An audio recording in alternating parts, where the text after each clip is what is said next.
Dan telah bergabung secara eksklusif di CNBC Indonesia, Ketua Dewan Komisioner OJK, Bapak Mahendra Siregar. Pak Mahendra, apa kabar? Semoga selalu sehat. Baik, Alhamdulillah, terima kasih. Terima kasih atas kesempatannya Pak bersama CNBC Indonesia. Ada optimisme yang begitu kuat menyambut 2024, karena saya ingat setahun lalu ketika Bapak juga menjadi panelis, tema optimis ini jauh lebih digaungkan di tahun ini. Apakah tandanya memang ketidakpastian global sudah mereda menjelang 2024, ataukah memang secara fundamental dan resiliensi ekonomi Indonesia masih begitu baik untuk menyongsong 2024 nanti? Jadi ada dua hal ya.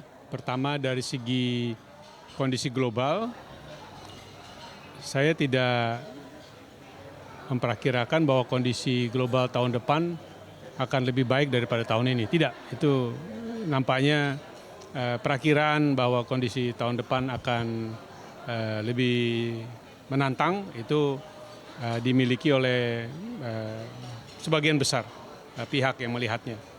Tapi bahwa itu sudah lebih diketahui dan bukan lagi menjadi ketidakpastian, nah itu memang benar. Karena yang dikhawatirkan dalam suatu perekonomian dan juga tentu dalam berbagai langkah di tingkat operasionalisasinya adalah ketidakpastiannya. Bukan kondisi pemburukannya itu sendiri semata. Ya, kondisi pemburukannya nampaknya akan terjadi, tapi itu sudah diperhitungkan, sudah dipakai sebagai faktor yang dikalkulasikan, ya sudah di price in istilahnya dalam kondisi keputusan-keputusan itu. Nah, berdasarkan hal itu kita bisa melihat bahwa perekonomian Indonesia saat ini yang juga mengalami tentu suatu kondisi 2023 global yang berat itu justru bisa menunjukkan resiliensi yang kuat, ya, dengan pertumbuhan yang terjaga, tingkat inflasi juga kurang lebih terjaga.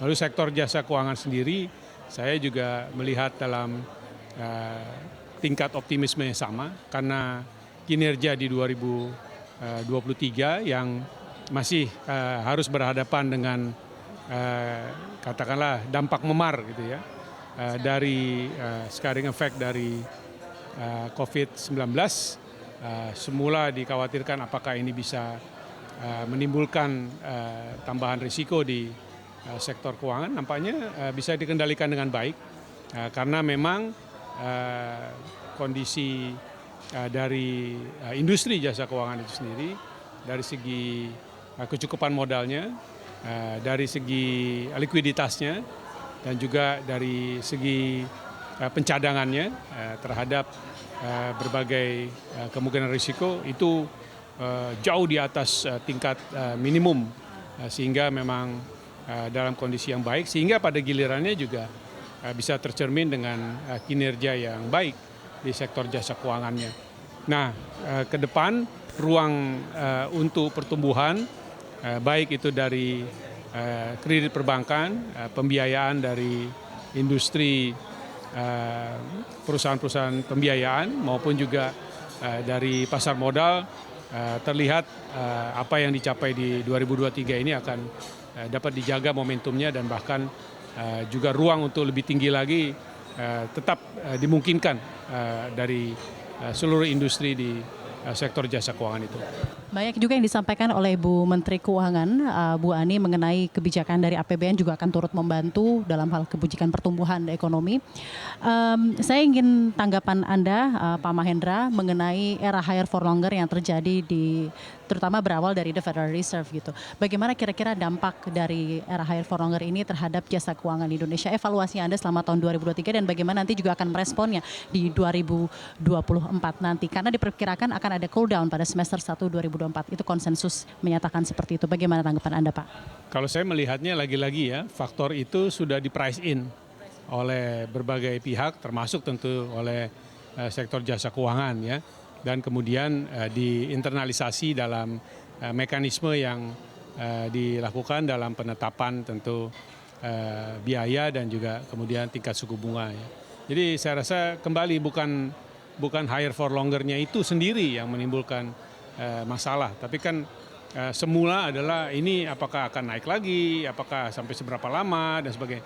Tapi dengan tadi diskusi bahwa kondisi itu sudah dianggap given lah gitu ya, itu ya sudah menjadi bukan lagi uncertain factor, bukan lagi isu ketidakpastian. Nah, jadi melihatnya begitu, ya, bukan sudah price in dan sudah mestinya tidak ada surprise lagi kalau itu toh terjadi. Pak, saya ingin tanggapan Anda mengenai sedikit pernyataan dari Pak Jokowi mengenai likuiditas di Indonesia yang sempat dinyatakan oleh beliau mengering. Saya ingin tanggapan Anda, Pak. Lagi-lagi saya membasiskannya kepada fakta, ya. Kalau dilihat dari apa yang terjadi di perbankan, dari segi likuiditas, artinya dilihat dari rasio AL/DPK maupun juga dilihat dari segi rasio tingkat kredit, ya, terhadap dana yang ada di bank, yang loan to deposit ratio, itu menunjukkan ruang yang masih bisa tumbuh lebih tinggi lagi, ya. Sehingga sebenarnya saya tidak melihat itu di dalam kondisi perbankan. Mungkin apakah itu terjadi di kondisi katakanlah kelompok usaha tertentu, bisa saja, tapi kalau yang secara umum terjadi, hal itu tidak terlihat dari segi katakanlah likuiditas dan juga kondisi kredit perbankan. Begitu juga di pembiayaan, bahkan juga kita melihat di tingkat pertumbuhan di pembiayaan jauh lebih tinggi lagi. Itu bahkan sudah di 16-17% di tahun ini, ya. Jadi tapi itu pun masih menunjukkan tingkat ruang yang besar karena gearing rasionya masih cukup besar lagi untuk kemungkinan untuk pertumbuhannya. Jadi lagi-lagi saya melihatnya dalam perspektif yang faktual, ya. Mungkin ada saja pengecualian dari itu, tapi secara umum kami belum melihat hal tadi. Pak Mahendra, terakhir dari kami, ekspektasi performa industri perbankan pada tahun 2024 mungkin dari segi DPK, non-performing loan, penyaluran kredit, dan lain-lainnya, seperti apa di tahun 2024 mendatang, dan ya tentunya optimisme Anda? Secara umum saya belum bisa sampaikan karena kami juga tentu melakukan perhitungan itu berbasis kepada rencana bisnis dari bank itu sendiri, ya, RBB, yang pada saat ini sebagian besar belum disampaikan. Tapi lagi-lagi kalau melihat apa yang terjadi di 2023 ini, saya memperakirakan lah tidak akan terlalu berbeda, ya. Tapi angka persisnya saya nanti akan laporkan lagi pada kesempatan melihat. Bapak, terima kasih banyak waktunya atas CNBC Indonesia. Pak Mahendra, sehat dan sukses selalu untuk Anda. Terima kasih, Pak, atas waktunya. Terima kasih.